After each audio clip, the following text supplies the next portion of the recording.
Thanks for being here. Welcome to Tell Us Something.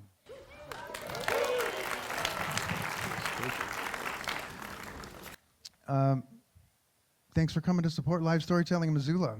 Sorry if... Okay, volume up is what I'm hearing back there. Thank you. I can speak up, but maybe our sound people... Yeah, is it better back there? Yeah, good? Okay, great. It's a little muffled. Okay, that's good to hear. Yeah, keep the feedback coming. I really appreciate it. I'm not kidding. Like, we want you to have a good experience. My name is Mark Moss. I'm the executive director and founder of Tell Us Something. Really grateful that you're here. Sorry I'm a little discombobulated. The wind has gotten me a little bit off kilter, so I apologize for that. This presentation is being recorded by Missoula Community Access Television as part of a media assistance grant donated to Tell Us Something by MCAT. Tonight's stories are supported in part by a grant from the Montana 250th Commission, which was established to coordinate statewide efforts to commemorate the United States semi-quincentennial. 250th anniversary of the United States, if you're not following. The objectives of this commission include promoting civic engagement. Tell Us Something at its core does this by encouraging community members to share and listen to the stories of those who live, work, and play here. We celebrate our right to assemble, and we celebrate our First Amendment rights together. We are grateful to the Montana while we still can. We are grateful to the Montana 250th Commission for their generosity. Big thanks also goes out to the Kettle House for donating the beer for us to enjoy this evening. 100% of the proceeds from the beer sales go directly to Tell Us Something to help defray the cost. So big thanks to the Kettle House. Stop by the bar, grab a beer. Remember, tip your bartenders.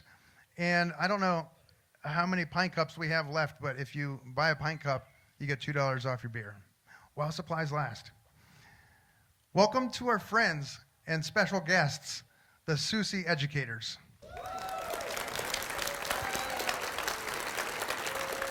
SUSE is the study of the United States Institutes for Global Secondary Educators, a United States Department of State-sponsored program for mid-career international scholars and educators designed to improve the teaching about the United States in academic institutions abroad.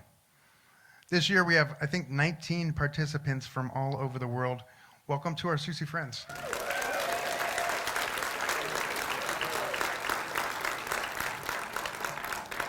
As we gather tonight under the summer sky at Bonner Park Bandshell, we acknowledge that we are standing on the ancestral homelands of the Salish, Pend Oreille, Kalispel people.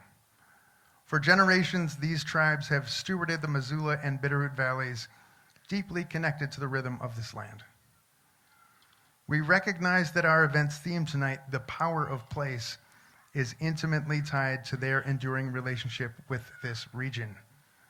June brings the vibrant blooms of the Bitterroot, Montana state flower, and a sacred, we're getting a little feedback in the monitor. June brings the vibrant blooms of the Bitterroot, Montana's state flower, and a sacred plant of deep cultural, historical, and spiritual significance to the Salish people. In this season of growth and renewal, we honor their past, present, and future descendants who continue to live, create, and enrich our community today. Ways that you can honor the land that we occupy and celebrate the indigenous people who were first peoples here are to support indigenous artists and partake in celebration with indigenous peoples. There are two opportunities this summer that really resonate for me in that way. One is the Arlee Powwow, which is an incredible 5-day celebration of culture, drumming, and dancing hosted by the Confederated Salish and Kootenai tribes just up the road in Arlee. It takes place every year right around the 4th of July. The other one that I'm really excited about, and neither one of these can I attend this year, unfortunately, but I hope you can attend one or both of them. Engage with and participate in the contemporary indigenous culture while supporting an incredible nonprofit dedicated to suicide prevention and mental wellness for community members within the Blackfeet Nation. You can attend the Fire in the Mountains Festival, July 23rd to 22nd. 20 bands in various genres of heavy metal are going to be performing in the mountains. The festival benefits the Firekeeper Alliance, a 501c3, and they provide strength-based counseling support for community members within the Blackfeet Nation. They deliver creative, cultural, and music-based programming designed to promote healthy coping strategies, emotional regulation, and community connection. For more information about the Fire in the Mountains Festival and to get tickets, search Fire in the Mountains Festival online. Some housekeeping stuff to start us off. Restrooms are over there. There's also a little bit more of an existential challenge restroom over here. You already know about the bar, and Joyce is over there selling pint cups and other Tell Us Something merchandise. Thanks, Joyce. Appreciate you.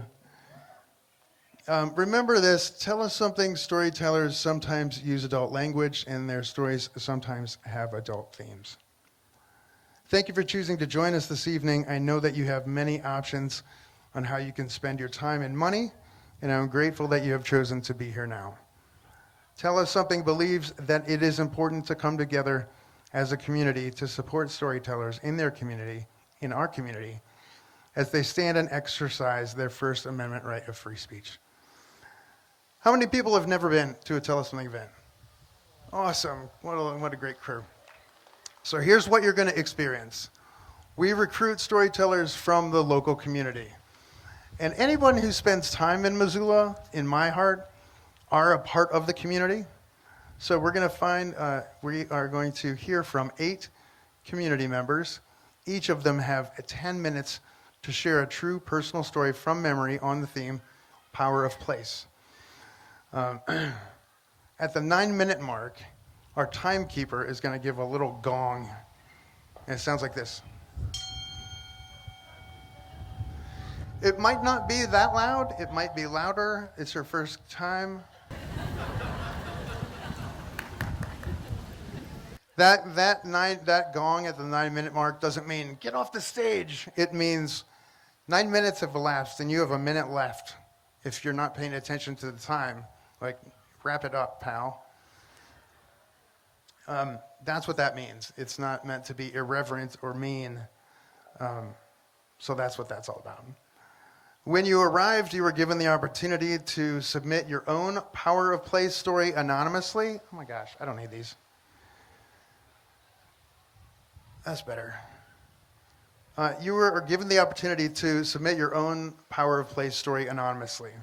If you choose to do that, you drop it in the submissions into the box at the merch table, and our volunteers will review these and select some to be read directly after intermission. As we begin our evening together, we don't need a mic for this. I'm going to invite you to breathe with me. We're going to take 3 deep breaths together. So, ready? 1, 2, 3.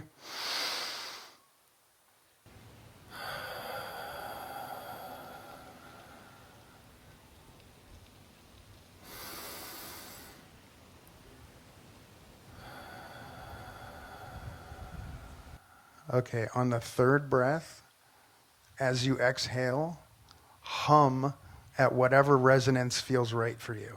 Okay, deep breath, ready?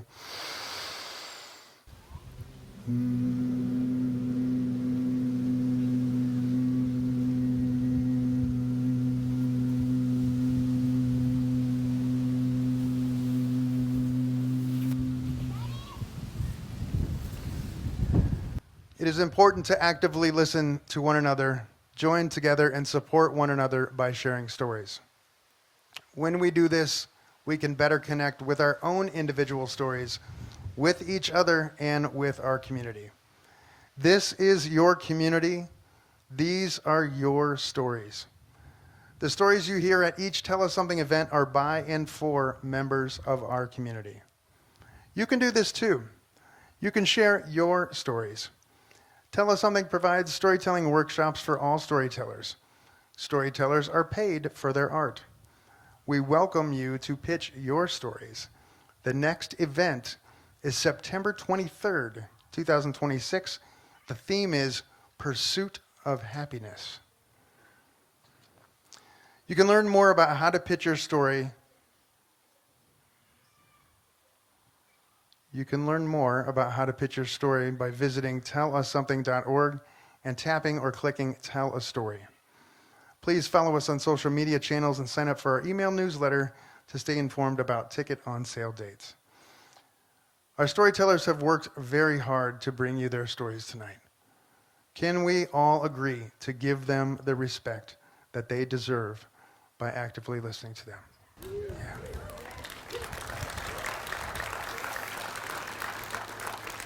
If you haven't already, please silence all of your mobile devices. You came to listen. Let the listening begin. Thank you for your support of each other and of each other's stories. Tell Us Something believes that everyone has a story and everyone's story matters. Our first storyteller tonight is Linda Grindy. Linda loves adventures and theater in equal measure. She is an actor and director who has traveled to 3 continents with her productions. She once hung by her knees on a trapeze 30 feet in the air and flew into the arms of a burly acrobat. But that's another story. Not for tonight. Please welcome Linda Grindy.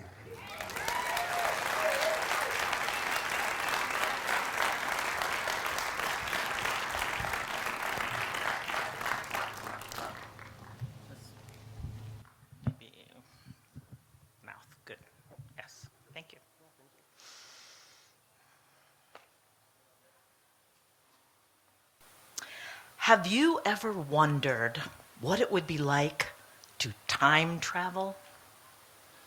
To drop in to another time in a place and experience it with all your senses?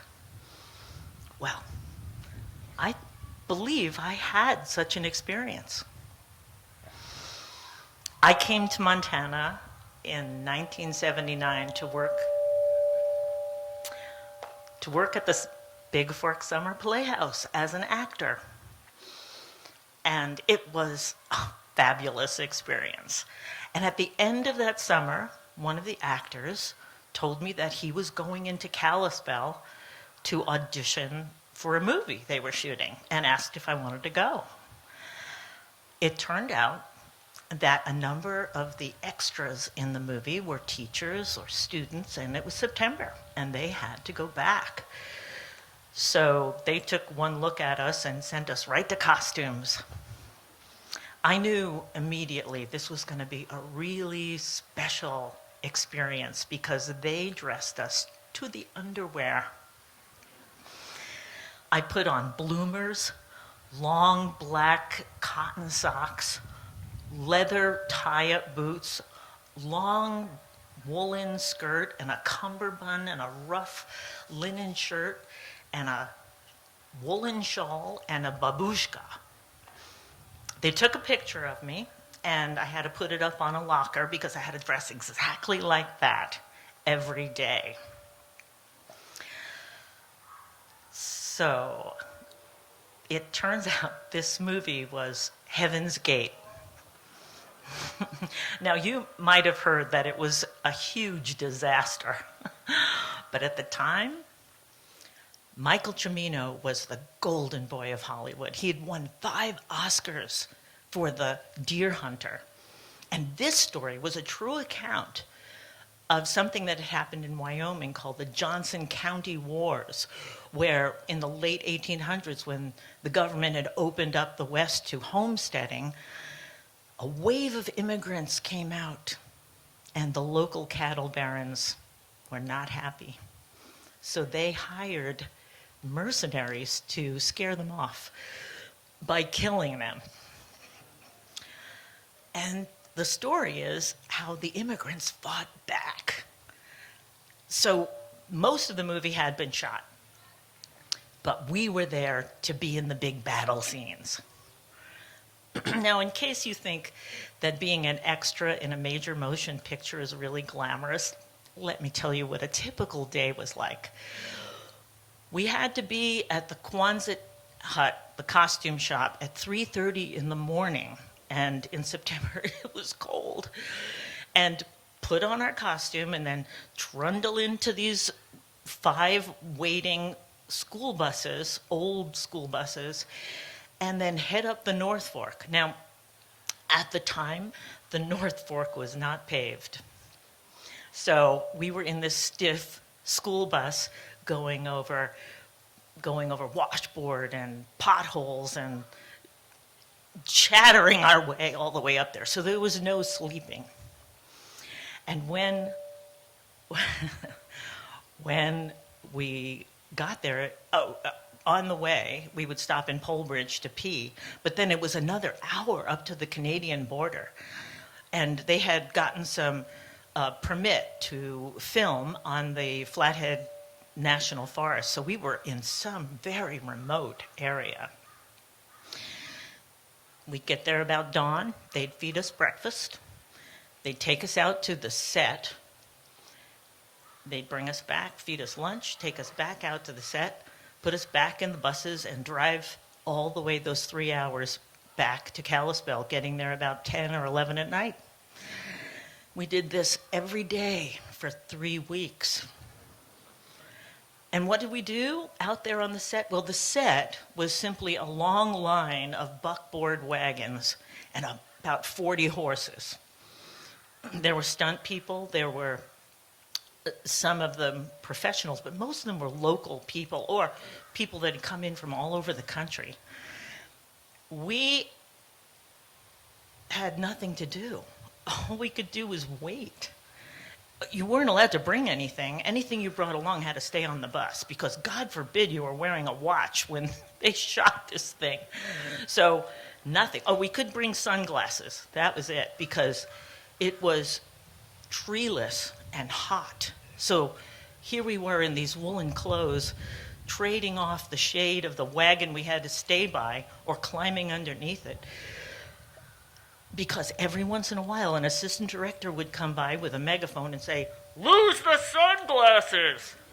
We'd have to take them off and tuck them somewhere, get up into our buckboard, and they'd slowly take us out on this roundabout trip, just so the cameraman knew where we were going, and bring us back to wait.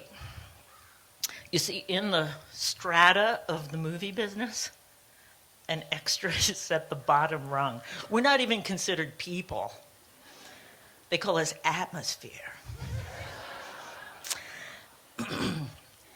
So I knew there were big stars on this movie, but we didn't get to see those people, except one day a storm blew in and we had to quit early, and we all hung out at the Outlaw Inn, and I got to meet Chris Christopherson. I actually got my picture taken with him, and that Christmas I sent it out as a personal card. Merry Christmas from Chris and me. Except I spelled his name wrong. Well, the day finally arrived. The big day of the battle. We've been waiting for this. We were all so excited and tense. They issued us rifles, authentic replicas of the rifles of the period, and taught us how to shoot them. It was blanks, but they're still dangerous. And they pulled some of the extras out to take them to makeup and gave them horrible injuries. Like one guy had a slash across his face, his nose almost falling off. Another guy had a broken leg with the bone sticking out, 2 bones sticking out his leg. It was great at lunchtime to watch these guys playing Frisbee. Make believe. Well, after lunch, we were all set. Everyone was standing up in their wagon. We had our rifles, and finally we heard it. The assistant director said, "Okay, camera's rolling. Action!" And we took off, as my father would say, like the hammers of hell. those wagons flew like we'd never gone that fast before. And we went over this little bridge, rattling, trying to keep from falling out, firing our guns and screaming, and all that pent-up immigrant mania, just we're acting our asses off, man, just trying to keep from dying. The whole thing lasted about 5 minutes. But this time, instead of going around to the right, we went into the woods on the left side, a place we'd never been before. And that's when it happened. It was like this silence settled all over everything. No one was talking. And then I could hear the creak of the wooden wagons. We were about 4 or 5 deep, and I could hear the wheels, the metal wheels hitting the rocks underneath us. And I could smell horse sweat and leather and gun smoke in the air. And I was holding my rifle and felt the weight of it against me and the sweat running down my neck. And I could taste the salt and the dirt on my face. And I looked around and I saw my friends standing up in the back of these wagons. And suddenly I wasn't in a movie anymore. I wasn't even in the 20th century. All that make-believe fell away. I was a pioneer woman fighting for survival in this terrifying and beautiful, wild place. I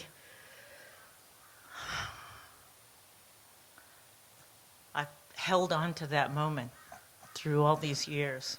And even today, when I ride along I-90, I'll look out at the foothills and I'll wonder, what would it be like to cover that vast expanse in a wagon?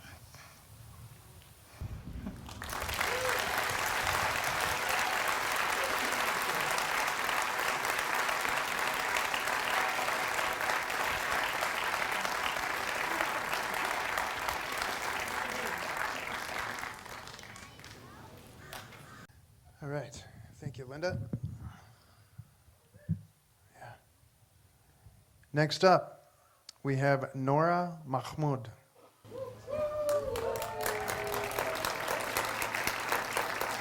Nora Mahmoud is an experienced English language teacher and certified trainer from Egypt with over 18 years of experience in secondary education and teacher professional development. She is a certified trainer with the Professional Academy for Teachers, the British Council, and the American University in Cairo. She has contributed to many large-scale teaching programs. Throughout her career, she has been recognized for her excellence in education, including being ranked among top teachers in a UNESCO innovation competition and receiving the Ideal Teacher Award at the secondary level. Nora is particularly interested in integrating technology and artificial intelligence into education. She values collaboration, lifelong learning, and building supportive learning communities. She is excited to join international programs to exchange experiences and expand her impact in education. Please welcome Nora Mahmoud.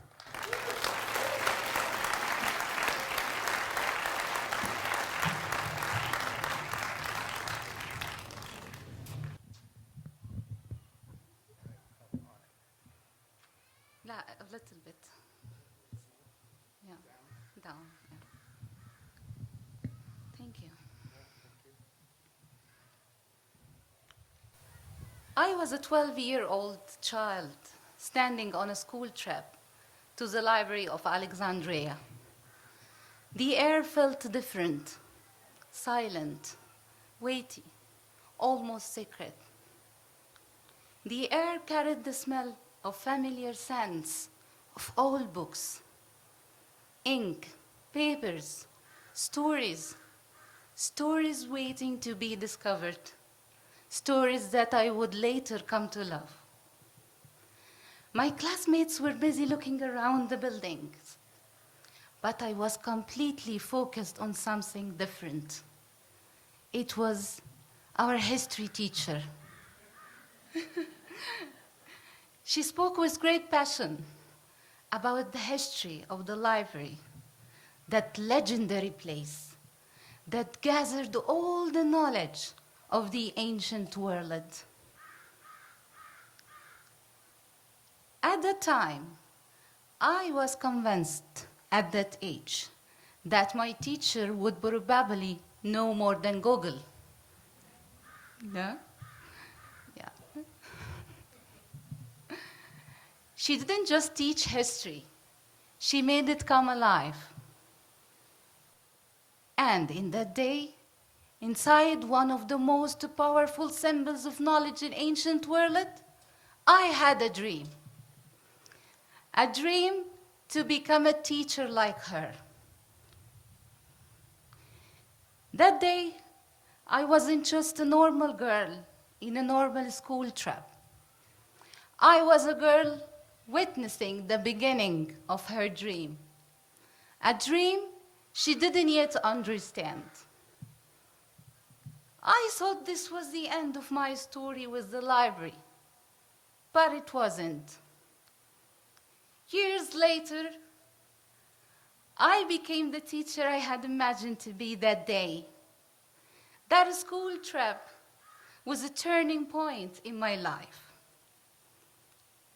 When I started teaching, I realized that teaching wasn't about teaching vocabulary, teaching grammar, or even test scores.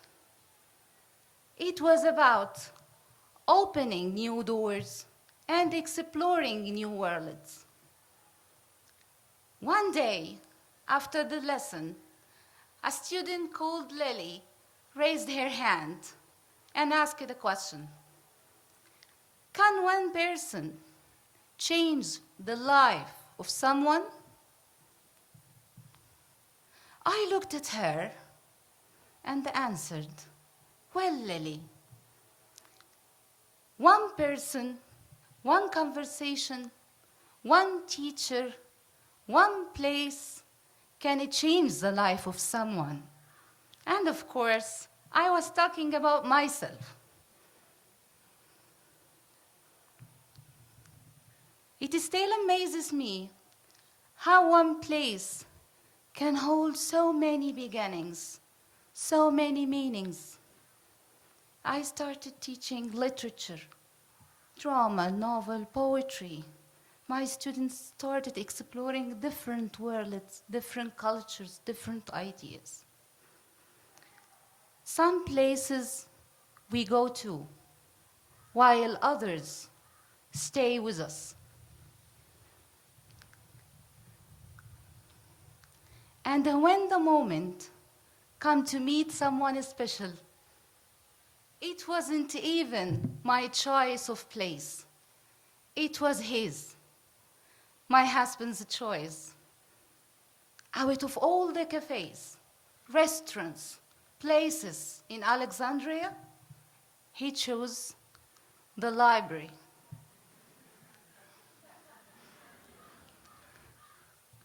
Later, I asked them, why did you choose the library to meet? He answered, well, I know it meant a lot to you. This kind of answer tells us who is Ahmed really. He is very thoughtful. He is that kind of a person that pays attention to very small details that really matter. We started talking, but I remember well the day we met. I arrived a little bit earlier than him. I tried to look calm, although I was a little bit nervous. Yeah, then he showed up in his white shirt, smile on his face, carrying a book in his hand. He said hi. And I said, hi, what's the book in your hand? He said, a Shakespeare's 12th Nights. The guy was smart.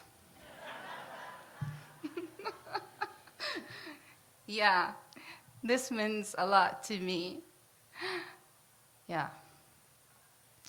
We started talking. Minutes turn it into hours, hours into stories. We talked about people who shaped our lives, ideas shaped our lives. I remember later asking him, and I was courageous enough to do so, how much do you care? He said, 75%. I said, oh, really? I care 85%.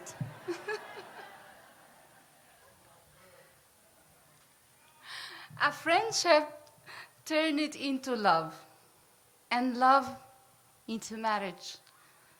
We got married in 6 months. And I think, thinking back, that Ahmed didn't give the exact percentage.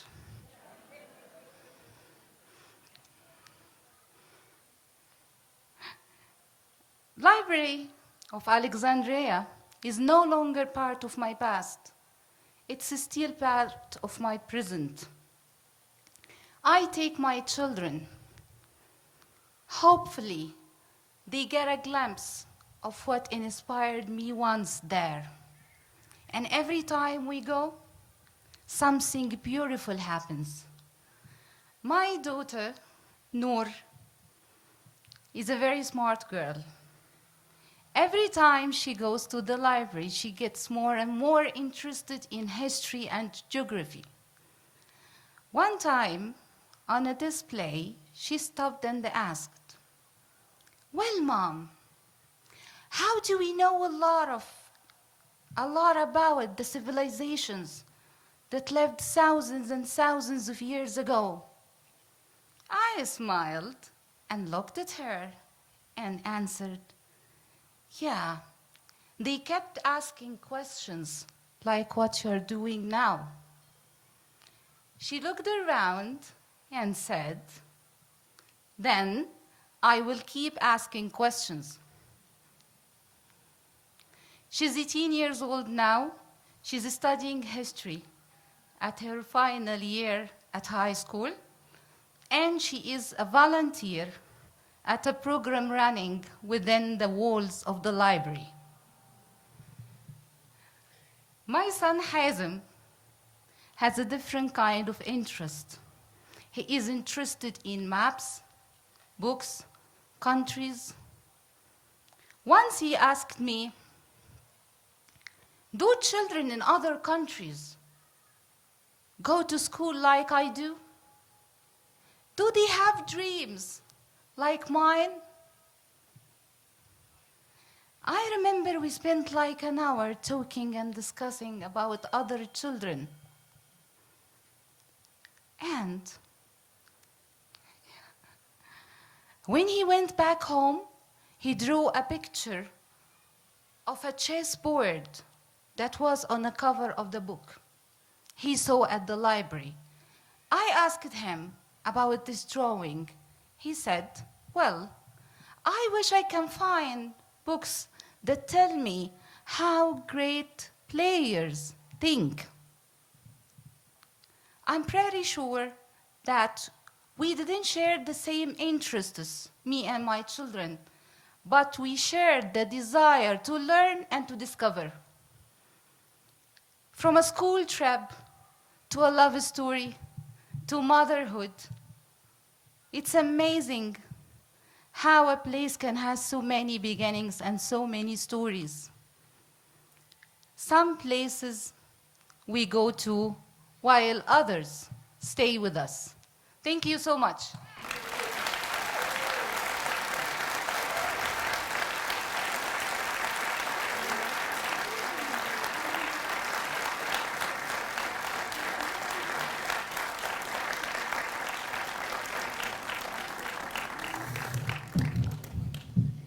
Thank you, Nora. Our next storyteller is Madeline McGill. Madeline is a storyteller media producer, and nonprofit communications strategist based in Missoula. As director of storytelling at Resource Rural, she works with communities across the country to document how people are shaping change in the places they call home. Colorado raised, Utah forged, and Montana polished, Madeline has spent much of her career helping rural communities tell their own stories and challenging assumptions about rural America. When she's not working, you'll likely find her riding gravel roads or gabbing with the gals. Tonight, she's excited to share a story of her own. Please welcome Madeline McGill.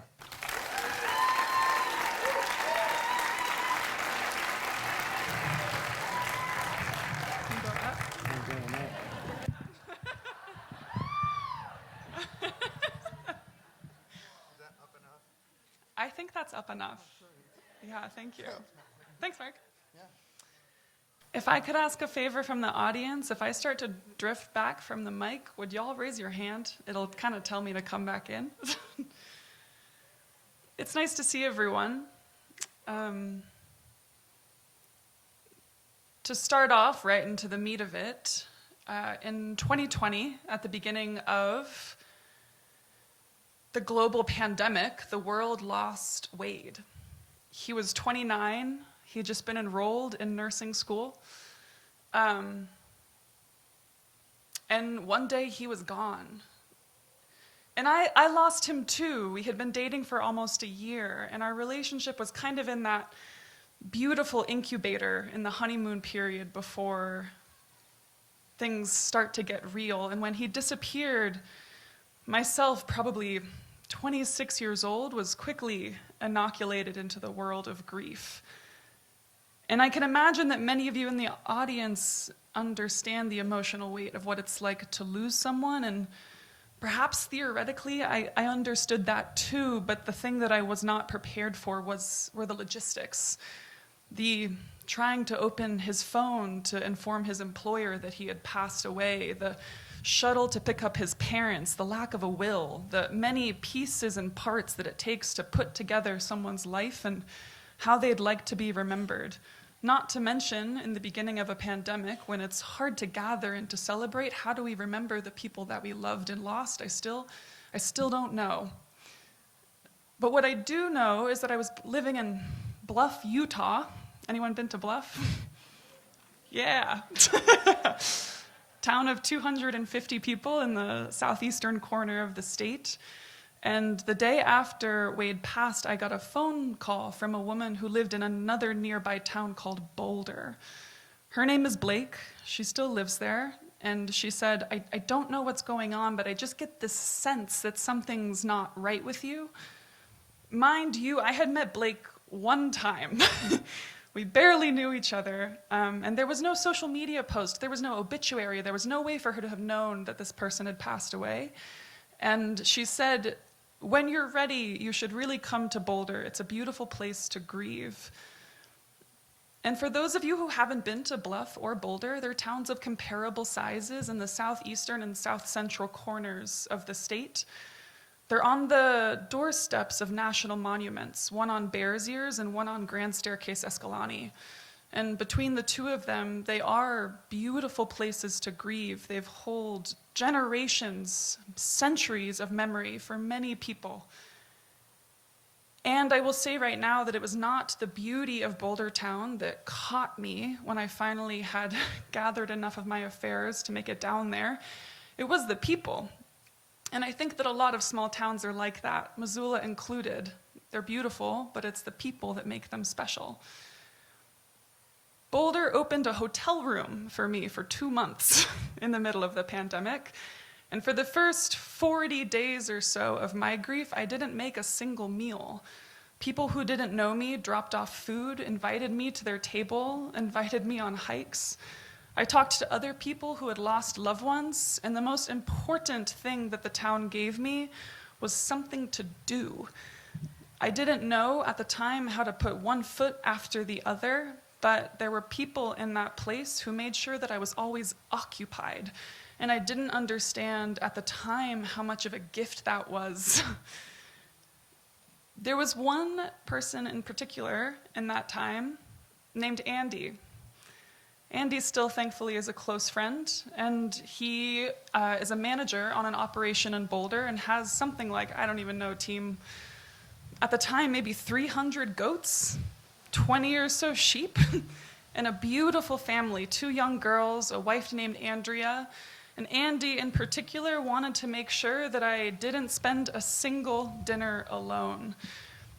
And it was one night after dinner that he very kindly enticed me to take shifts with him and his girls that night in the barn because they were expecting a slew of overnight lamb births. And for anyone educated in that world, timing and practicality can be unpredictable. It was, by that time, probably on the cusp of winter. I don't know. It was kind of a plateau, maybe October, maybe November, but it was cold. And I slept out, didn't really think too much about what I was wearing, and woke up at about 3 a.m. To go check on the sheep and see if there were any lambs. And at that moment, there were 2. One white, one black, completely still and abandoned in a thin layer of snow. And remember, it's me, 6 months into grieving, and I don't even have my shoes on, let alone a jacket. So it's me outside, a flashlight on these 2 lambs, and I'm like, ooh, damn. I see the mom over in the other corner, completely backed up. I don't have my cell phone, I don't have anything I need, so I kind of just like pick the lambs up and I put the flashlight in my mouth, and then I kind of like approach the mom, hoping that she'll take these 2 animals in. Anyone who's ever worked with livestock knows that cornering a mom is probably not the best thing to do in an emergency situation, but team, I was desperate. I wanted this mom to take these lambs in more than anything, and so I cornered her, and then I cornered her again, and I was tipping them, and I was trying to get them to make sound, and I really just couldn't. I was drooling all over the flashlight. And about 15 minutes in, and I'm just crying, and I'm like, please, take them. Nothing's happening. I kind of stick them in my armpit, and then I go back into the barn. I finally call Andy, and I say, please, like, get down here. I don't know what I'm doing. And Andy, in about 5 minutes, is down there, grabs the lambs, tips them back one time, and they go, bah! And just like the perfect way that they're supposed to, the mom's instincts immediately, they're reunited. It's almost like he does this for a living, you know? And I'm so grateful. I'm so grateful. And I haven't stopped crying. It's kind of like a combination of snot and tears at this point. But the thing that I felt so grateful for was the sense of relief that Andy gave me in that rescue, in that companionship, in that occupation, in that meaningfulness. We named those lambs Dawn and Dusk, one for white, one for black, for that period of the morning in which they were born.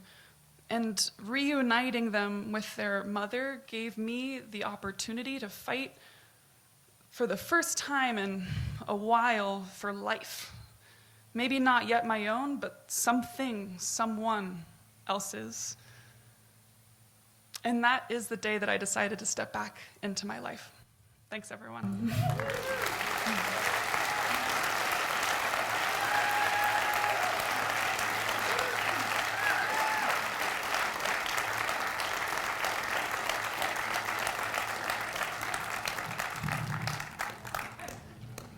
I've been looking up to Madeline ever since I met her.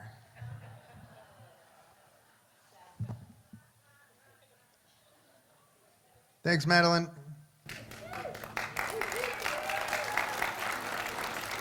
Closing out the first half of our evening is Tell Us Something Storyteller alumni Kathy Schultens. Kathy is a retired pediatric nurse, veteran, and professional noticer of weird little things. She talks to strangers, loves the color yellow, and occasionally follows curiosity down questionable paths. She believes life is best lived with laughter, kindness, and a willingness to look slightly ridiculous. She remains completely unsupervised.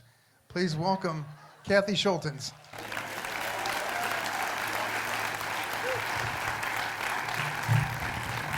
Thank you, man. Thanks, Kathy. Home. I didn't want a home. Home meant chaos and strife and trouble. I wanted an escape from home. A friend said, hey, there's this all-girls Catholic boarding school right down the road from where you live. And I'm like, good, I'm going.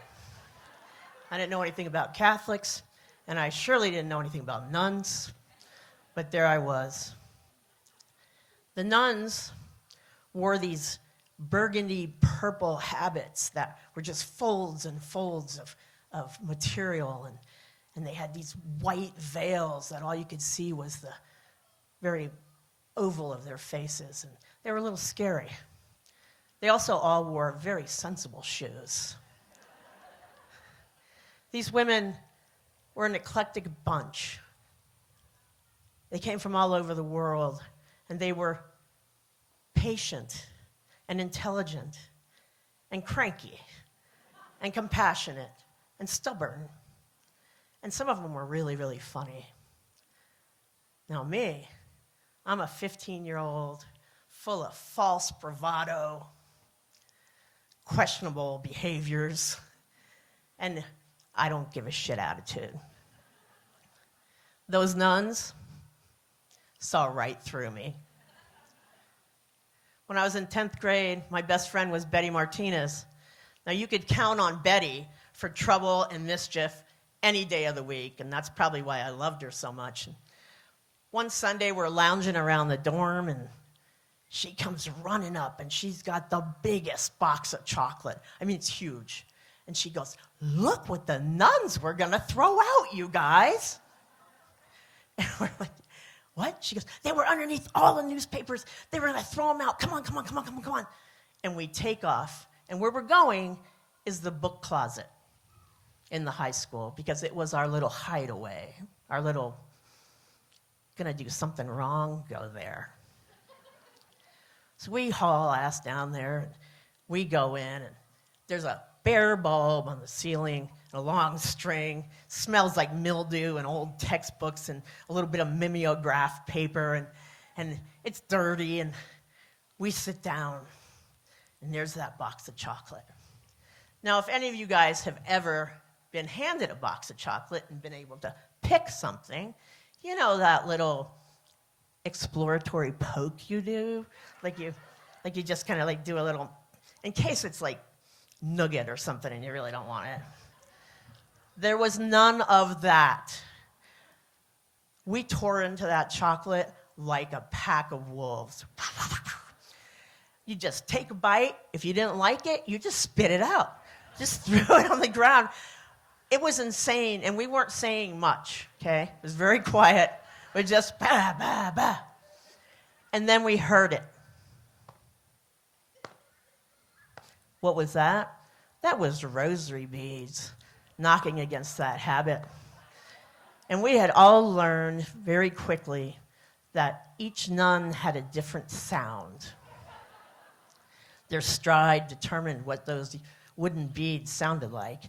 And that was Mother Ann Clare, the principal of the high school, stood about this tall. Well, Betty, stupidly, reaches up and turns out the light. Dumb. And so Mother Ann Clare notices that and opens the door. Sunlight pours in.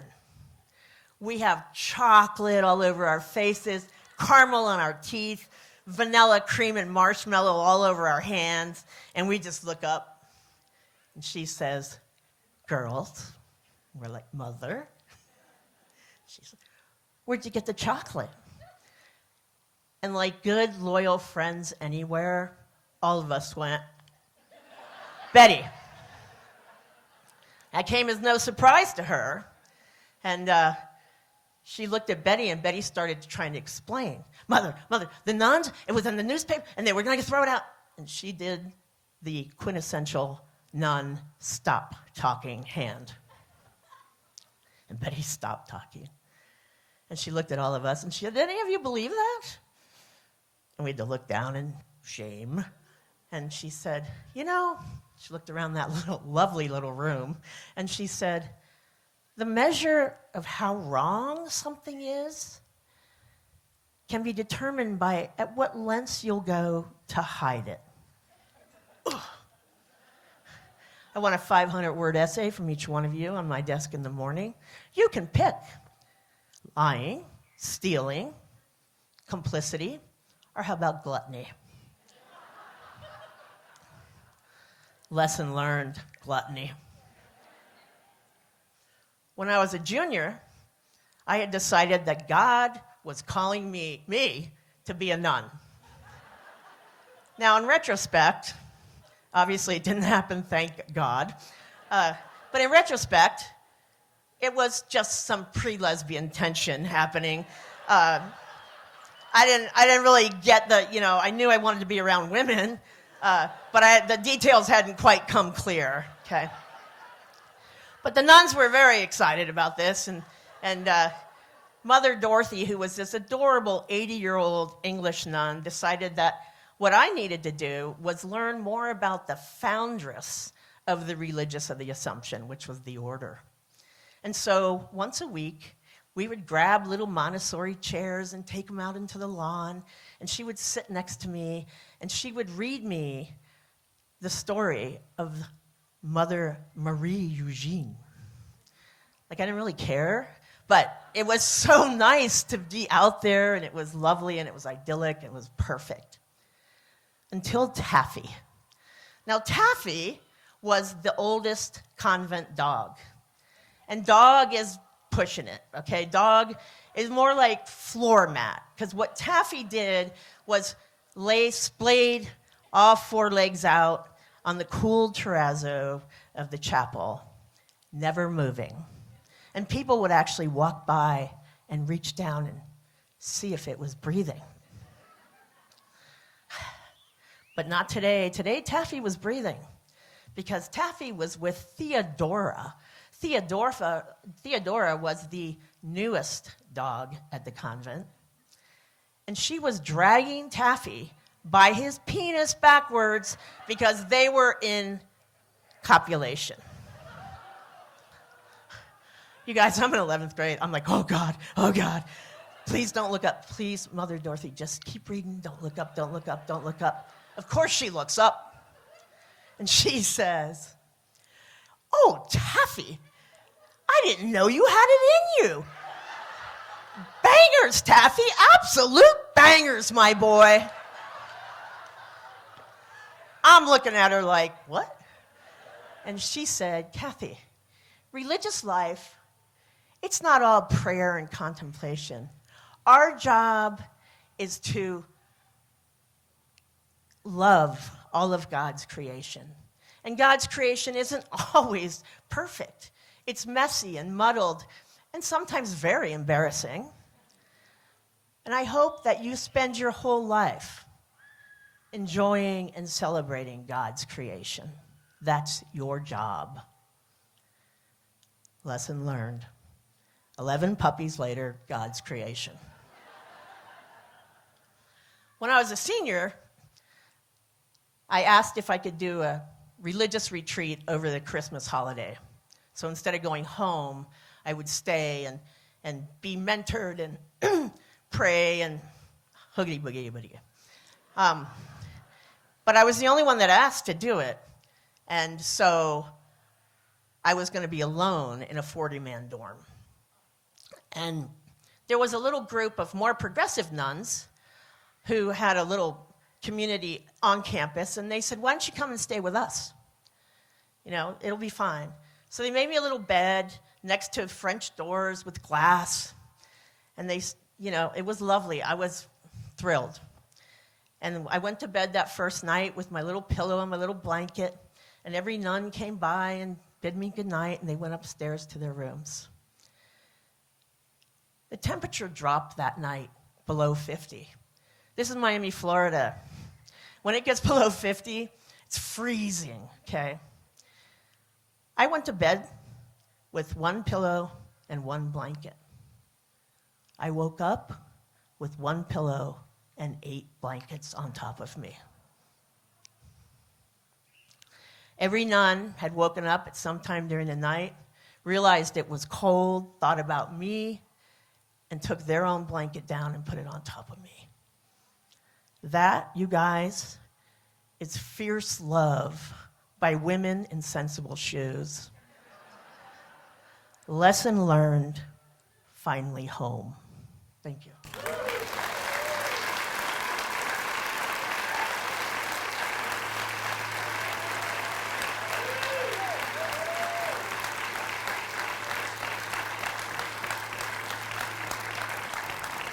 Thank you, Kathy.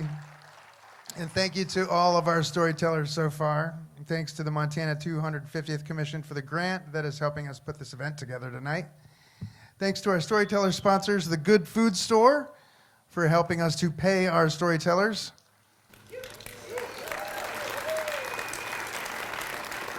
Thank you to our media sponsors, MissoulaEvents.net, Mike's Print and Copy, the Roxy Theater, Missoula Broadcasting Company, including the family of ESPN Radio, the Trail 1033, Jack FM, and Missoula Source for modern hits, U104.5. Thanks to our in-kind sponsors, Float Missoula and Joyce of Tile.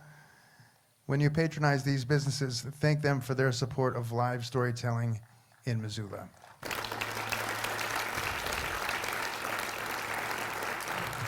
Our sponsors are one piece in helping us produce our live events, which are our main source of income to operate all year long. Ticket revenue and sponsorship dollars are insufficient to cover our costs. Our live events are expensive to produce, and if we don't secure paying sponsors to help pay for production costs, then we pay those costs out of our pocket. Last year, we really fell behind on getting sponsors, and we're still playing catch up from having to cover the majority of the event costs in 2025, and we would love your help in righting the ship. We have some volunteers with some donation buckets. They're going to be going around, and if you could chip in a couple dollars, cash, that's great. We also have a QR code you could scan. We'd really appreciate that. Go ahead and start doing that if you want to. And when they're done with that, we're going to have a little 10-minute intermission. You can use the restroom, grab a beer, stop by the merch table, and then when we come back in about 10 minutes, we'll hear your stories from the audience participation piece. Thanks so much for being here. Thanks for your generous donations if you have it in you. Thank you so much.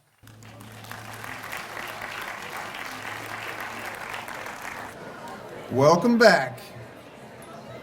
Hey, thanks to everybody who donated during intermission. We're really grateful for your generosity. Thanks again for that. And thank you to all of our storytellers so far tonight. Thank you to our American Sign Language interpreters, Bonnie Curian and Denise May. Thank you for being here tonight. Thank you for your love and your open hearts and your respect and your presence. Without you, tell us something. It's just me speaking into the wind. The date of the next event is September 23rd. The theme is Pursuit of Happiness, and we are looking for storytellers. Learn how to pitch your story and secure your tickets at tellussomething.org. Now, for the audience participation piece of the night, please welcome my friends Joni Walker and Melissa Leafontaine.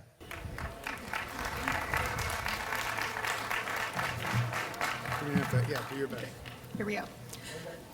Okay, here we go.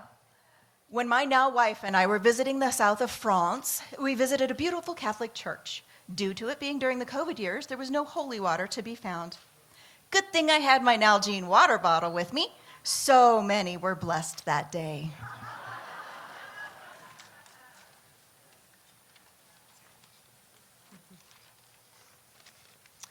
I drove through Missoula for the first time in 1982 when I arrived from the East Coast for school.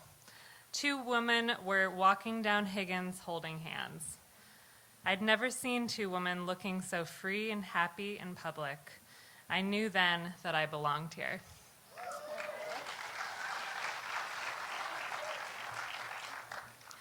Once in Berlin, I went to an EDM show at the Rit Busk. The venue was a defunct utility plant from the 70s. Oh, wait, my bad. You wanted power of place stories, not place of power ones.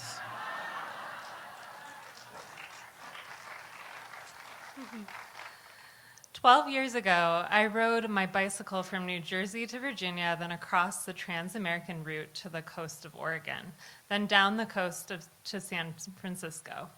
My 10-pound doggo rode in a custom-made carrier on the back of my bike. We rode through Missoula and stuck around for a few days, and I fell in love with the last best place. 2 years ago, and one more bike tour later, I followed my heart, or so-called Missoula vortex. And I've been so blessed to live here for the last decade. I hope I can live out the rest of my days here, if it doesn't price me out.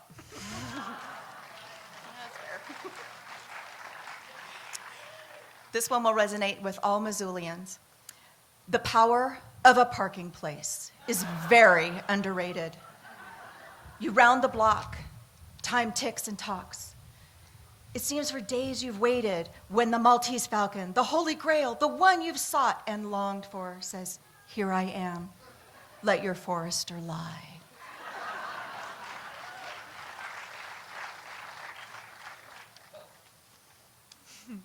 The shaded underbelly of a community of lilac bushes, the cool exposed soil, the perfectly patchy underbrush, a green that remains all summer, where the robin fledglings learn, worms and ants and all bits of roly things. Shut your eyes for me, one last treat as the leaves whisper their secrets of the day.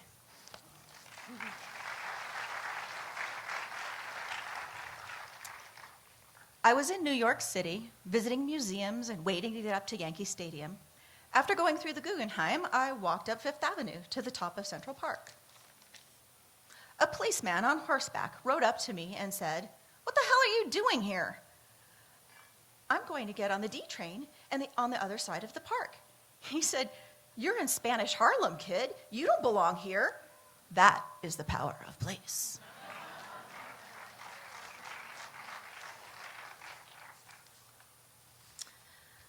I moved to Missoula with my 2.5-year-old daughter in 1997. We're escaping an abusive relationship. Me from my husband and my daughter from her dad. There were bets that we wouldn't make it in 6 months in the Montana winter. And now we have lived in Missoula for 29 years, and it is home. Met my second husband here. He was born and raised in Montana. We had nothing when we arrived but the clothes on our backs. My daughter graduated from the University of Montana, summa cum laude. Several years ago, my husband and I both hold down professional jobs. Missoula has brought me lifelong healing, and there is no place I would rather be. Okay, maybe Switzerland.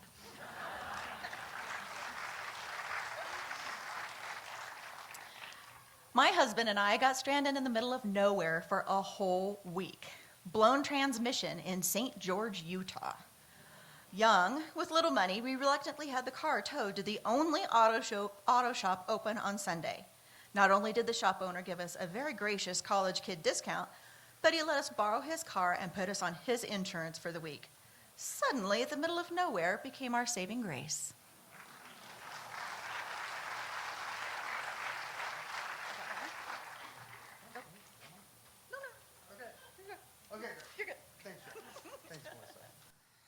Thanks, Joni and Melissa.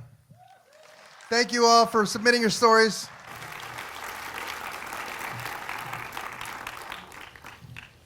Opening up the second half of our evening tonight is Tell Us Something storyteller alumni, Karna Sundby. Karna Sundby's journey of self-discovery has led her to explore many paths in life, from teaching meditation to a successful career in corporate sales. What has always driven her is the desire to make a difference. Often the toughest times in life are the ones which break us open and forge within us a deep well of compassion. Please welcome Karna Sundeby.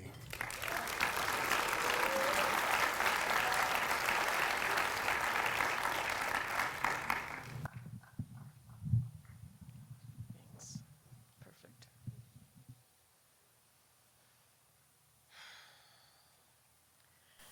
A Place of Power, Minneapolis, 2026. My husband Kirk and I spent 2 weeks there in January helping people who were in hidings from ICE. We have a friend there named Jesse who years ago developed a nonprofit organization called the Urban Village to help the Karen people who are being persecuted in Myanmar. Their government is dropping bombs on them, burning villages, and thousands of people are being forced to flee to live in the jungles or escape to refugee camps. Jesse, through his nonprofit, has helped many of these displaced people to immigrate to Minneapolis, where they can be safe and seek asylum through the legal path of citizenship set up by our government. In early January, we got an email from him saying that his community was being targeted and 20 people had already been detained by ICE.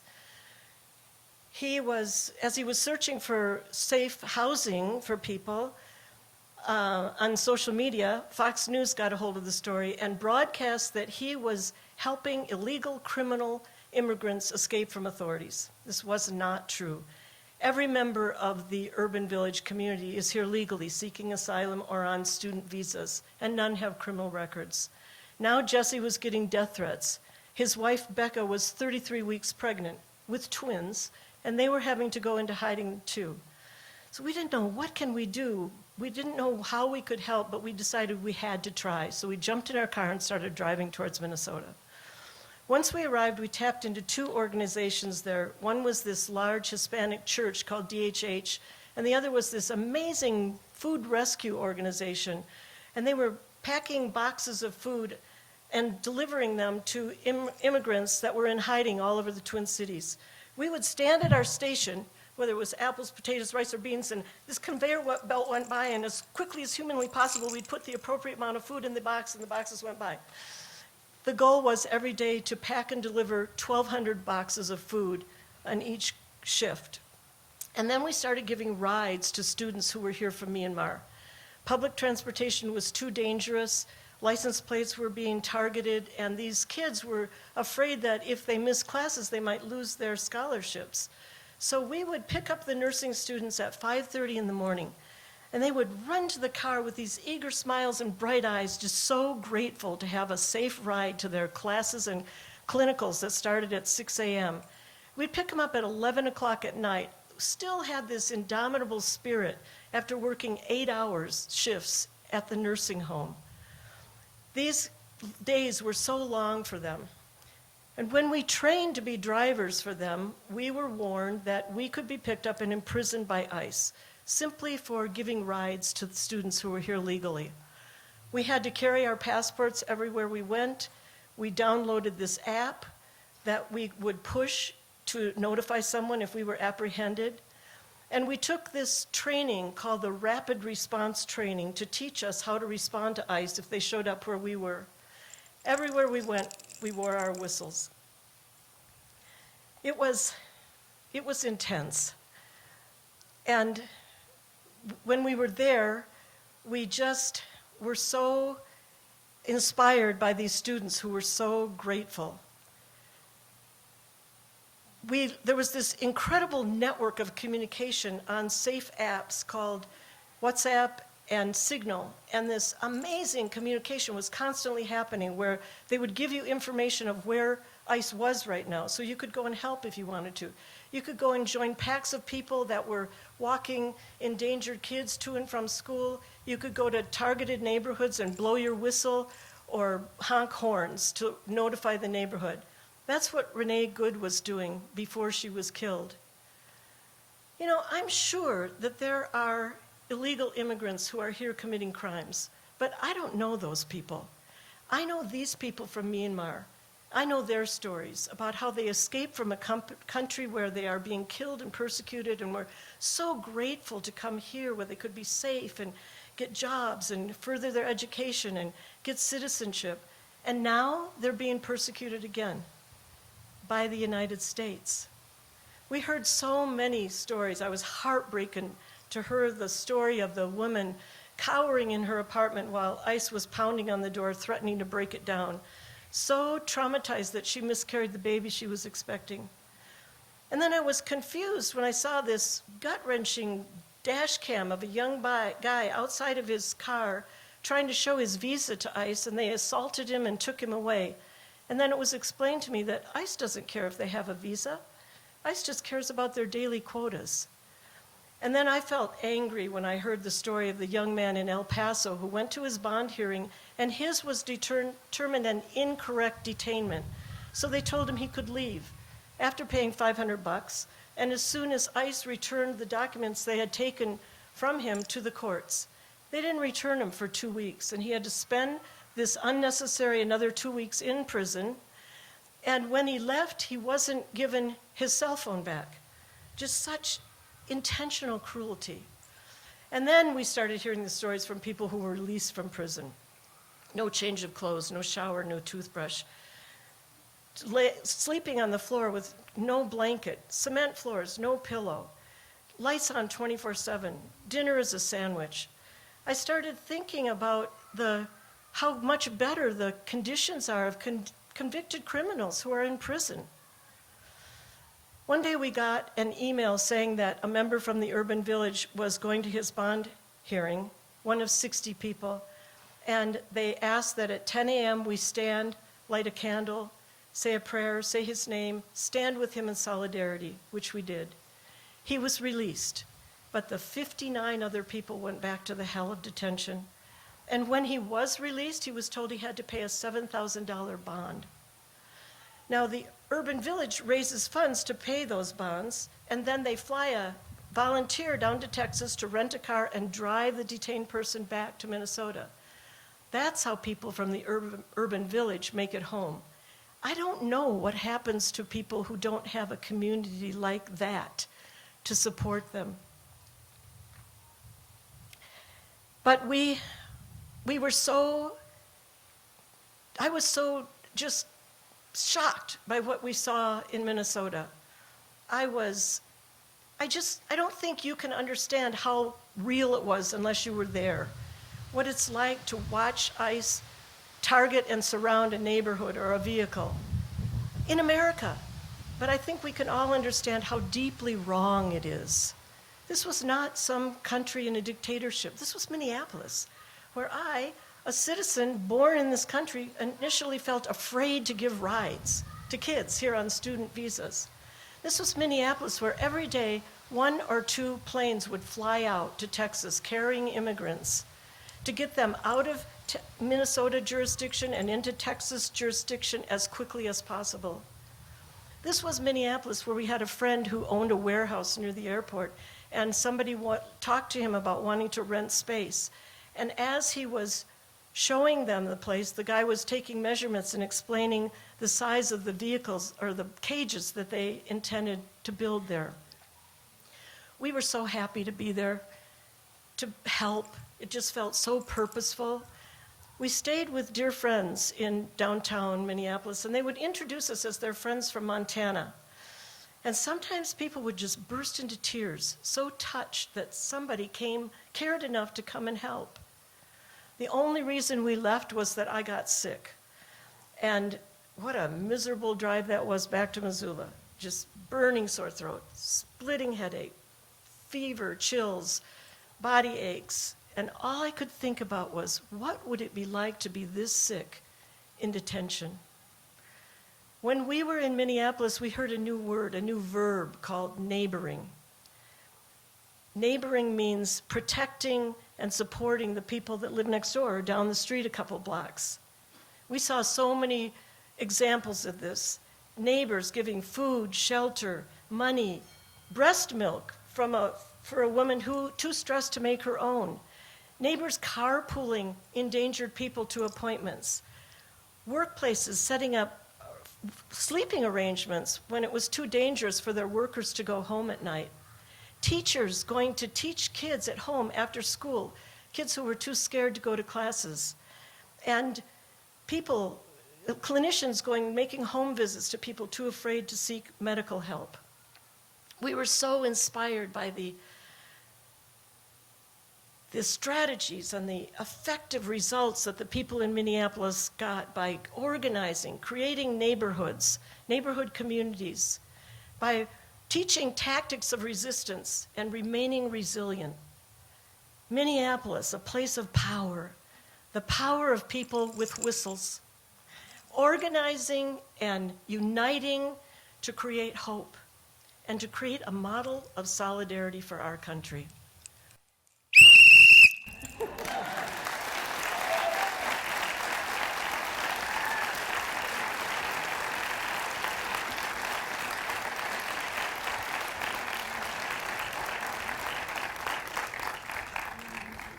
Thank you, Karna. Our next storyteller is Greg Monroe.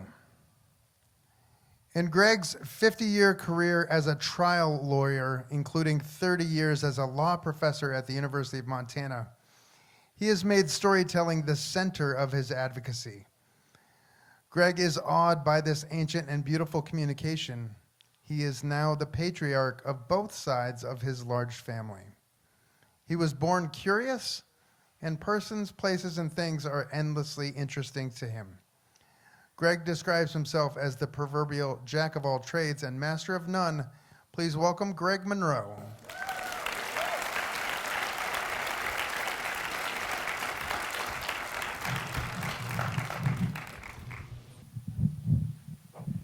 Great. Thanks, Mark. It was June 8th, 1956. I woke up in a strange place that I didn't recognize because my family had arrived during the night before we had arrived. I was in the upper floor of a log ranch house or farmhouse at my grandparents' homestead 8 miles east of Dutton, Montana, out in the prairie. I heard sounds I had never experienced in real life. There were roosters crowing, there were hens clucking, and there were cattle bawling. There was an open window at the end, the gable end of this upper floor where everybody slept. And I went to that window and looked out and was astounded because there was a whole farm out there, just like I had seen on TV. We'd been on the East Coast and the Gulf of Mexico for years. And I couldn't wait to get outside. We lived there for about a month. It was my grandparents' homestead. They'd homesteaded since 1910. And in that month, I got to explore every inch of it. It was heaven for any child. And I was 8 years old. When my father arrived late in the summer, we moved down to Great Falls, 36 miles away. And my mother was a devout Catholic, and she enrolled us all at St. Thomas Orphanage as day students. All the Catholic kids in the neighborhood went to the orphanage as day students. And at the orphanage, I was fortunate enough to meet my first Native Americans. And they were either orphans or boarding there. And I observed that they were very quiet. They said little, they were shy, and they didn't make eye contact, and they stuck with themselves. Every summer while we lived in Great Falls, my parents took us up, I shouldn't say every summer, but most summers, they took us up to Browning, Montana, because the North American Indian Days were held up there. It was a large powwow. And it was fascinating because I was in heaven, enthralled with all the horses, all the teepees, all the Native American dancers, all the costumes, even the hand-bone gambling games. It was all amazing. But Browning had another thing that was amazing, and that was the Museum of the Plains Indians. And we went there every time we went to Glacier Park, and I could not get enough of that place because they had dioramas and they had all kinds of drawings. They had the weapons, they had the teepees, the dress, tools, everything that the Native Americans used on the prairie and that they used that came from buffalo. And I was absolutely thrilled with it. And it was kind of a whole romantic notion. I got back to the farm much in the summers. I spent a great deal of my summers as a teenager on that place. By the time I graduated from the 8th grade, I was a full-time farm and ranch hand, paid, living in a bunkhouse on that homestead. And I heard all the stories of my grandfather and his brother coming out and being led by the landman, or sent by the landman, I should say, out 8 miles east of Dutton to look at this particular homestead and pick out the staked out lots. And I heard the stories of his building his first homestead shack. I saw the pictures of it. The pictures of the giant steam engines breaking the prairie into fallow for wheat. The pictures of threshing crews. The stories of my grandfather going 75 miles by wagon to the Rocky Mountain front to bring the loads of logs back with which he built this log place that I woke up in. I loved being on that place, and the sense of power and responsibility to work with my homesteading German grandfather and my uncles and operate big crawler tractors with plows and big trucks full of grain, and to be standing out in the amber waves of grain. It was all amazing to me, and it was an ungodly sense of place, and I have an ungodly nostalgia for it. Life goes on. I moved off, and I went to college. I went to the Army for a couple of years. I went to law school. I was a trial lawyer in Billings. And whenever I got a chance, I'd go back to any events they had back at the homestead. It was wonderful. My nostalgia was awful. Then in 1988, I made a major change in my life. I gave up law practice and trial practice, and I took a position at the University of Montana School of Law. And there had been big changes there. Marge Brown, one of my classmates from 1975, was the associate dean. She started the first Native American law clinic in the United States, and other schools soon followed. They had a very active recruiting program to try to get Native Americans from the tribes in Montana into the law school, get them through law school, mentor them in finding jobs, and mentor them in their profession. And the school is very proud of what happened in the 30 years that I was there.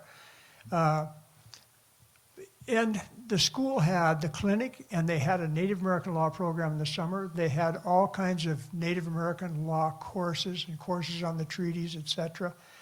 And an amazing thing was that Raymond Cross arrived one year and joined the faculty. He was a famous lawyer and the subject of a book called Coyote Warrior.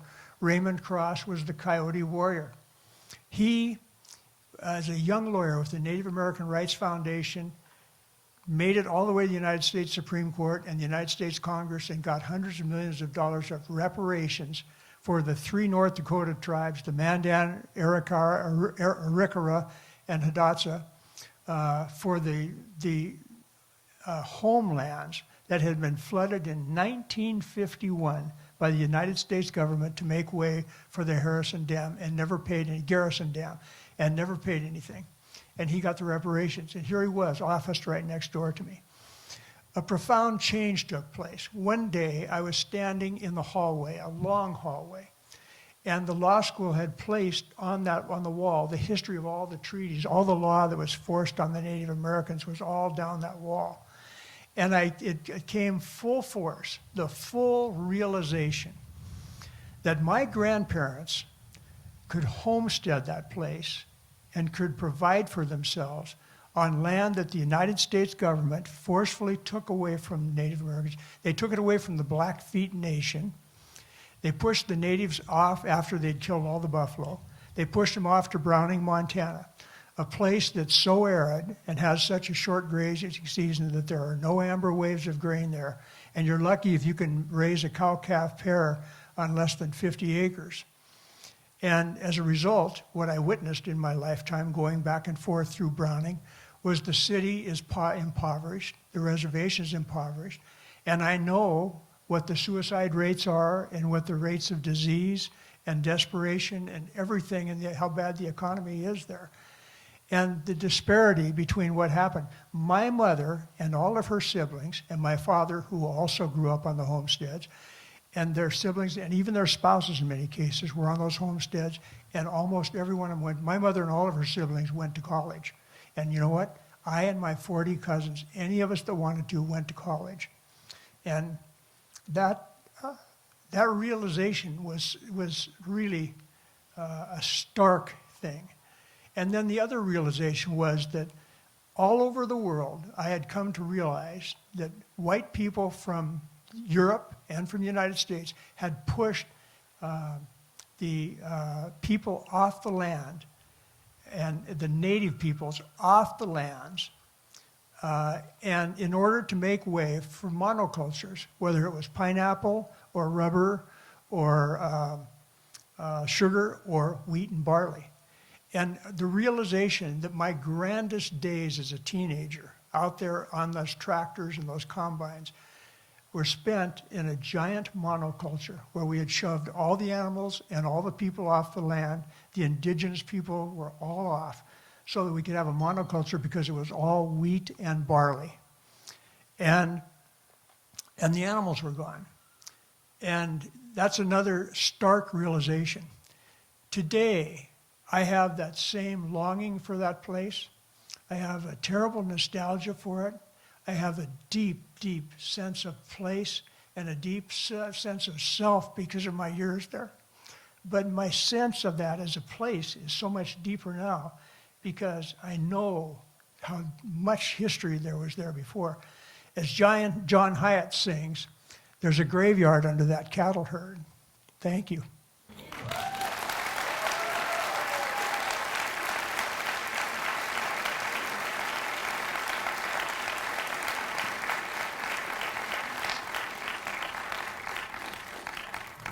Thank you, Greg. Next up is Aryasha Nayak. Aryasha is a researcher and artist from India. Love of stories drives many of their interests in life. They are about to finish their PhD and excited to be using their degree helping marginalized communities in their home state. When not on their computer, you'll find them birdwatching or painting. Please welcome Aryasha Nayak.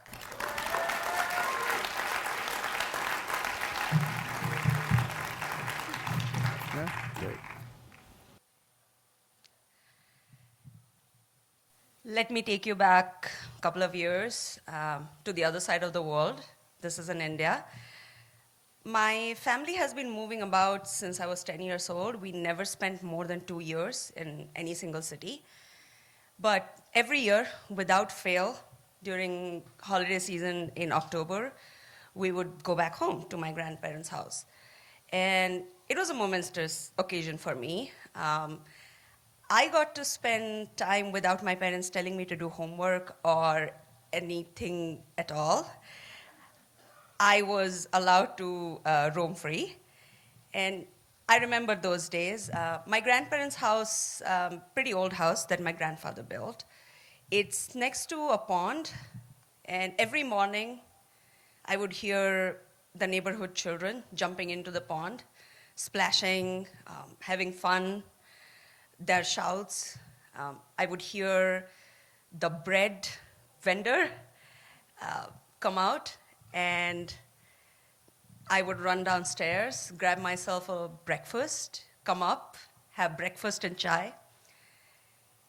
So this is 2018, late 2018, few months before we started to hear inklings of a certain virus up in China. This is a year before the rest of the world gets to know about it.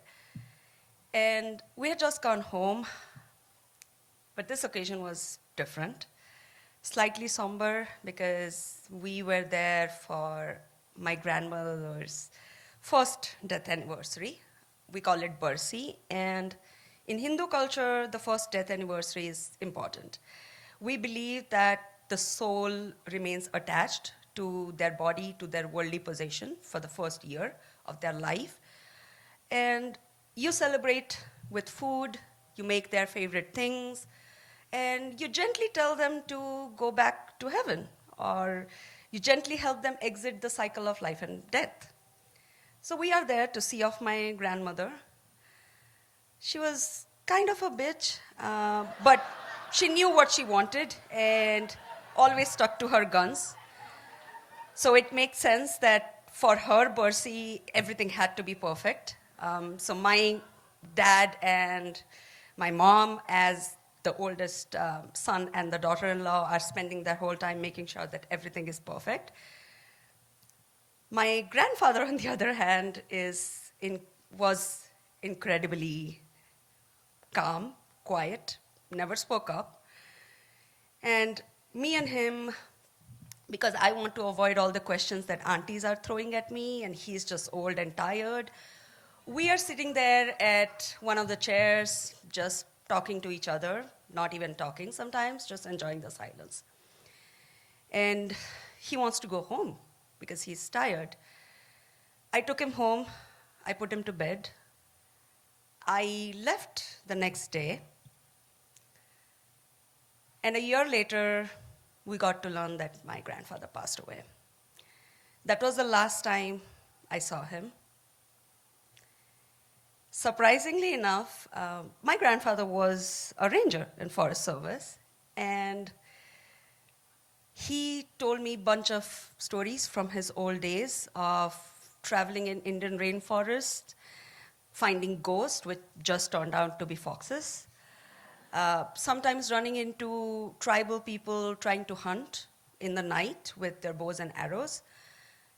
And he opened up this one box.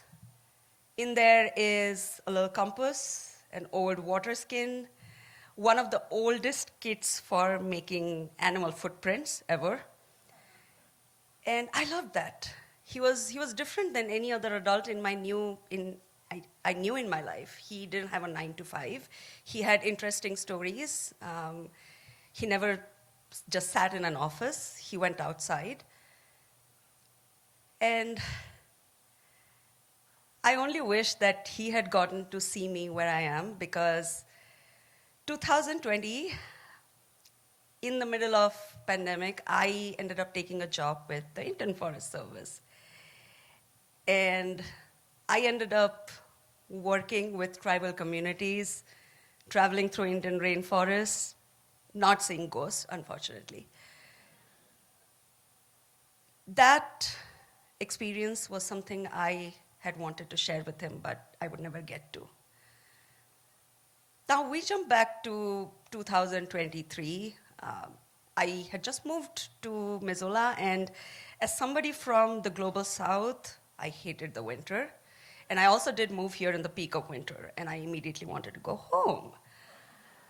So this is peak of winters. I had actually made friends through the Missoula International Friendship Program, and they had very kindly recognized that I was homesick and sent me a gift basket. So on one very cold winter evening, as I am not having a great time, far away from my family, I can't talk to any of my friends in person. And I had this gift basket that was full of caramel chews, which I had just offhandedly told them that I love caramel chews. So in my state of grief, I sat there, entered a fugue state, and when I came out of it, I was sitting amidst the carnage of caramel chew candies. My teeth hurt, and I don't know what to do. I felt lost. And in that moment, I got a text from my friend Stephanie, just checking in with me. And I gave her a call, and I broke down. And I started crying. So I'm missing home, I'm missing family, and I'm not having a great time. Almost within an hour later, we made a plan, and Stephanie showed up to my door with a bag full of groceries. We made pancakes and chai, and we had long conversations about just anything. And in that moment, I knew that whatever life threw at me, the same way I always had my grandparents' house to go back to root myself in myself, in my culture, the same way I had finally found people in Missoula that were there to make a home for me, a home that I could go back to every time I needed any kind of support. I just wish that where I am today, I had been able to tell my grandfather all of my stories. But I just know that he is too impatient to not be out here listening to me.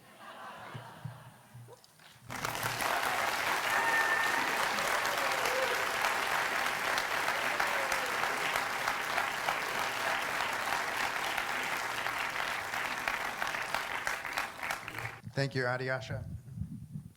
Closing out our evening tonight is Mandy Moonberg. Mandy is an artist from Kalispell, Montana. She is trained in sustainable construction and is currently studying art at the University of Montana. You can catch her painting live on stage at concerts and festivals around the world. She is passionate about creating community-wide art projects and wants to apply art therapy practices to public art. Mandy is on a mission to find the sourest sourdough in Missoula. Please welcome Mandy Moonberg.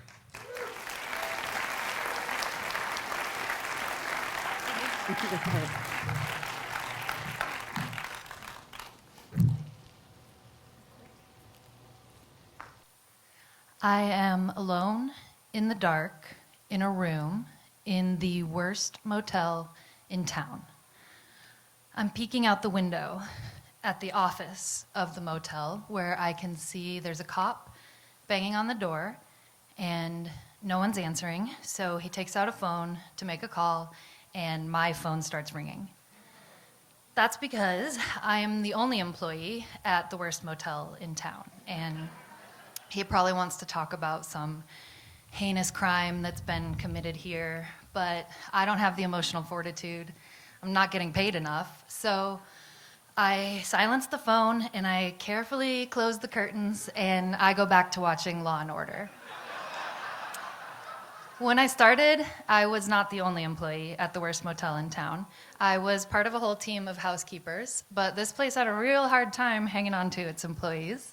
To be fair, it was like walking into a nightmare every morning. We had bed bugs always, and dirty needles hidden in the mattresses, and murders and overdoses, and a lot of people said there was a ghost. So gradually, everybody else just stopped showing up, and I was the last housekeeper standing. People like to call this place a no-tell motel, which is a cute little euphemism for the type of stuff that goes on there, but it had a deeper meaning to me because I didn't like telling people that I worked there.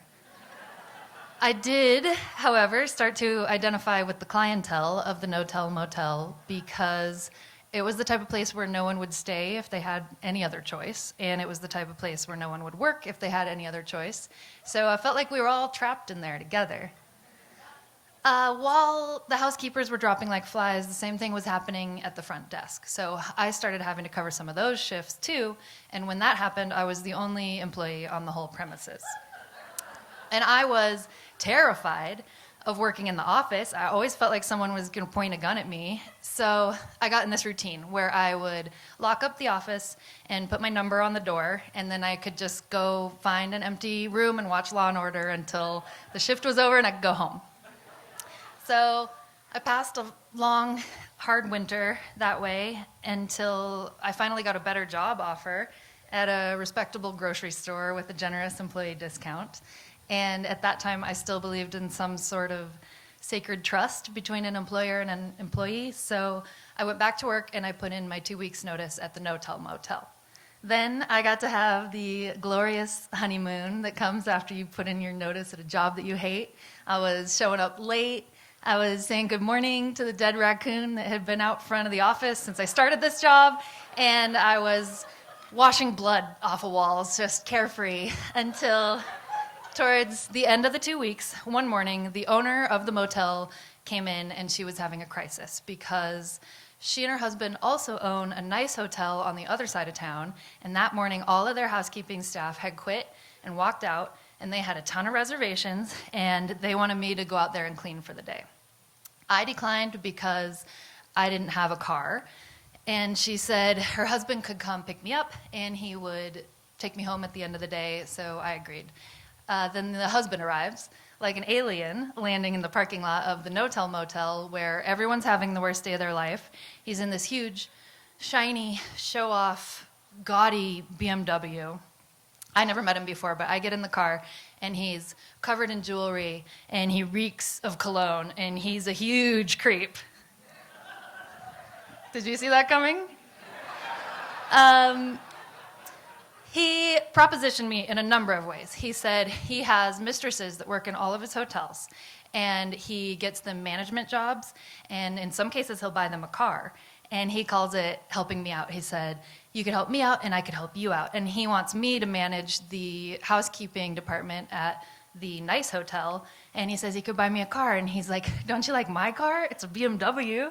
And I'm like, yeah, cool car.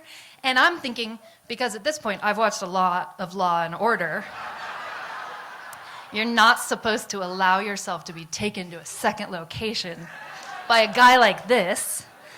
So for safety, I text my roommate and I tell him where I'm going, just so if anything gets any weirder, somebody at least knows where I am. And we arrive at the nice hotel, and the owner introduces me to the manager, who is now the only employee at the nice hotel. And he gets her to corroborate his story. He's like, didn't I get you this job, and didn't I buy you a car, and don't I help you out, and you help me out? And she says yes, but she is seething with hatred for this man. It's palpable how bad she wants to kick him in the balls. And I'm just here to clean rooms. I'm an incredible professional housekeeper, so I get a big list of all the dirty rooms and a master key, and I take off to start cleaning this hotel, which I had never been to before. But it's one of those big franchise places, real homogenized. There's a surface level illusion of luxury, like the sheets look like cotton, but they don't feel like cotton type of place. It's not fooling anybody. I'm cleaning, and my key stops working, so I have to go back down to the lobby, and the owner is still down there just bothering this poor woman. I ask her to reprogram my key, and while she's doing that, he turns to me, and he starts going off again about he could give me a job, he could buy me a car, he could help me out, I could help him out. And at this point, I have started to suspect that if all of your employees are always walking out of all of your businesses, the problem might be with the business and not with the employees. So I'm staring straight ahead, just trying not to make eye contact. I'm looking at the wall between the lobby and the pool, which has this huge fake carved mantle covered in fake ceramic vases full of fake plants. And I was thinking, I didn't think I could hate any place worse than the no-tell motel. That place sucks, but at least it's honest. And I was thinking, because everyone's always walking out of these terrible jobs, maybe no one has ever actually told this man how bad it sucks to feel trapped in his shitty motel, and maybe no one's ever looked him in the eyes and just told him to fuck off. And I feel this rumbling, like something's in the walls trying to get out. It feels like a dam is about to break. And then suddenly he shuts up. And we're all just staring at the wall. And I'm starting to think, everyone can feel that rumbling? And then the wall just explodes. And water comes pouring in. A lot of water. The fake mantle breaks, and all the tacky decorations go flying, and all the fake plants are floating at our feet because all the water that should be going into the pool is coming into the lobby, and now the lobby is the pool, and we're standing in ankle-deep water. So the owner runs to turn off the water, and the manager and I just have a moment of peace, just listening to the water come in, and I don't know what it was about the wall exploding. Maybe it's just that my feet got wet, But I finally took out my phone and I texted my roommate, could you actually come pick me up right now? And then I grabbed a mop and kind of pretended to try to help clean up. I don't know what that's going to do. This place is trashed. It's like completely underwater. And my ride shows up, and I start to make my exit, and the owner tried to stop me. He was like, no, wait, I could give you a ride in the BMW. Don't you want to ride in the BMW? It's a BMW. And I was like, no, thank you. It was wonderful meeting you. I actually have to go, but, thanks for the opportunity. Good luck with all of this. And I think I shook his hand, and then I sprinted to the car and got in, and I never went back to the nice hotel or the no-tell motel ever again. And telling this story and looking back, I wish that it could have ended with me speaking my piece and telling him how I felt about him and his creepy motel and his tacky car, but I didn't. What I can do is choose to believe in my heart that eventually some brave employee kicked that man in the balls.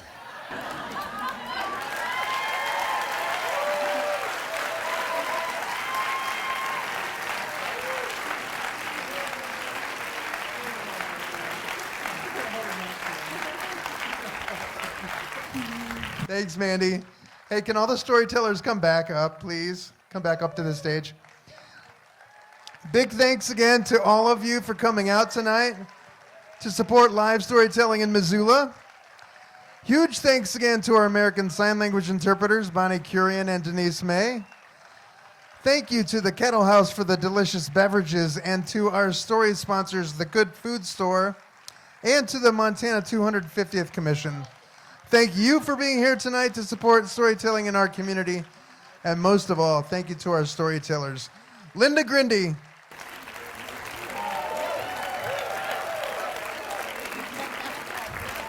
Oh my gosh.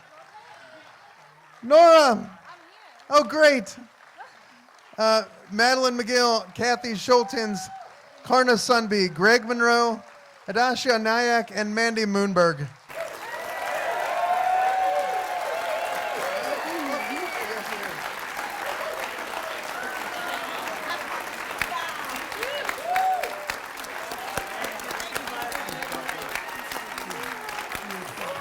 Thank you all so much. The next show is September 23rd, and we need storytellers. The theme is the pursuit of happiness. Thank you all so much for being here. Have a great night. Take care of yourselves and take care of each other.